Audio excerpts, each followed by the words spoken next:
Hello everyone, this is Dr. AJ and back for another episode, another video of Love That Dr. AJ. I want to come to you and talk to you tonight about your average skill, phenomenal will.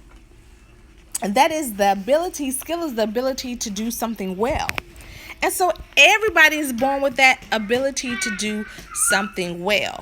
But it's that person whose why or phenomenal will that surpasses all of the others. And so I read that. Actually, I read that in a book. And I also was listening to one of my favorite afar mentors, and that is Dr. Eric Thomas out of Detroit. And so that brought me back to a memory. Now, if anybody that watches this and know me, know that I was in school for 12 years. I have 3 degrees. And my last degree, I would say, was the toughest time. And so everybody in there, mostly everybody that went to chiropractic school with, had degrees. Some had 2 degrees. And some, like me, had 2 degrees or had advanced master's degrees. I know a person had a PhD. And so everybody had the ability to do it because they proved it by getting other degrees. However, some of my classmates didn't have the phenomenal will to make it through chiropractic school. I'm not boasting. I'm not putting anybody down, but I'm telling you what it takes. And it has to be in your core to not give up, because some of my classmates, they gave up. They did not try. They didn't think about going the extra 2-3 miles, because it took more than a mile for me to get through chiropractic school. Chiropractic school was not easy. It was doable, but it wasn't easy, and it took extra effort. It took me staying up late at night studying. It took me getting up early in the morning studies. It took me saying that I'm not going out and hanging out with friends like I wanted to. And wait, I'm doing a video. Mommy. Yes. Okay, she's okay. The breaks of being a mom, right? And so, sometimes I would study. I wouldn't go, friends would call, like, oh, you going to come down this weekend? Because I like to travel. I was in chiropractic school. And I didn't. I opt out and study because I knew what my goal was. I knew what my why was of why I was in chiropractic school. And my why, leave her alone. And my why was more than money.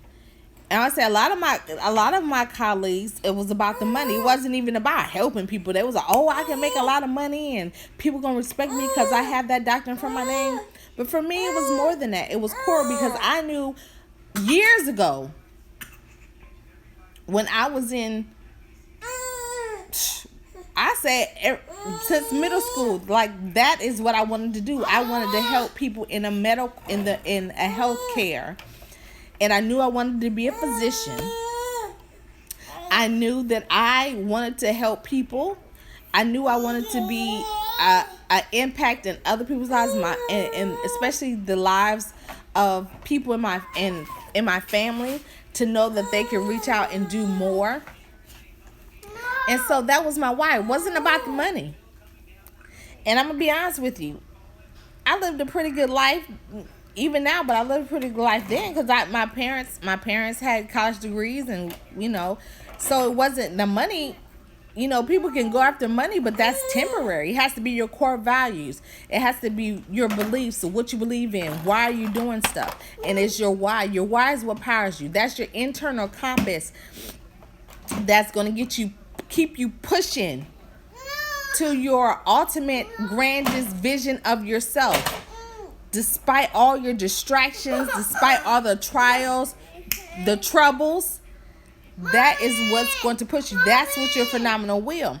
And so I had classmates that we used to study with right before class, right after class, and I'm gonna tell you, I'm a professor for anatomy and physiology. I flunked that class 3 times in chiropractic school. Yes, I did.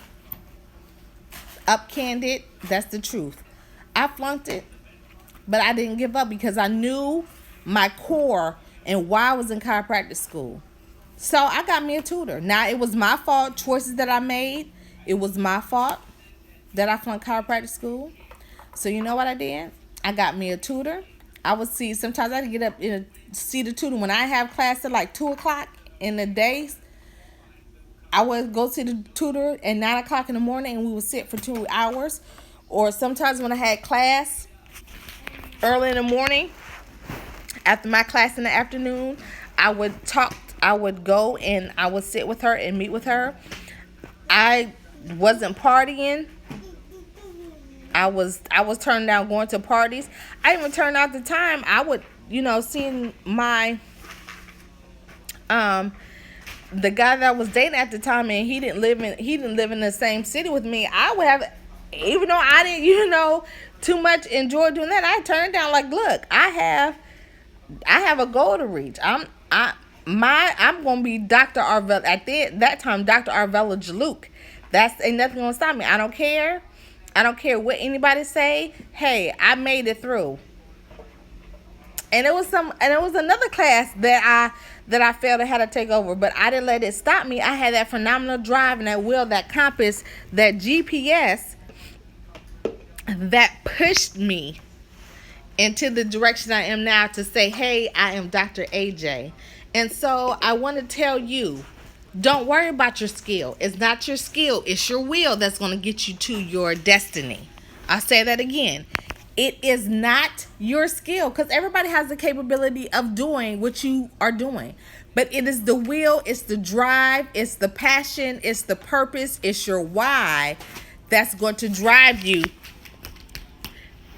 to that area that you want to be, or your grandest vision of you in life. And if you get that grandest vision and hold to that focus, everything else is going to fall into place.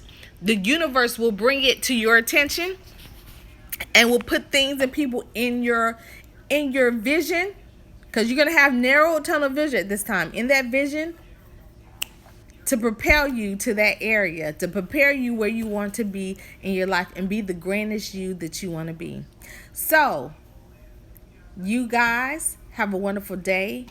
Know that I pray for good fortune in everything that you do and for your good health, that your everyday affairs prosper as well as your soul. Know that it takes phenomenal will to be the grandest you. Bye-bye.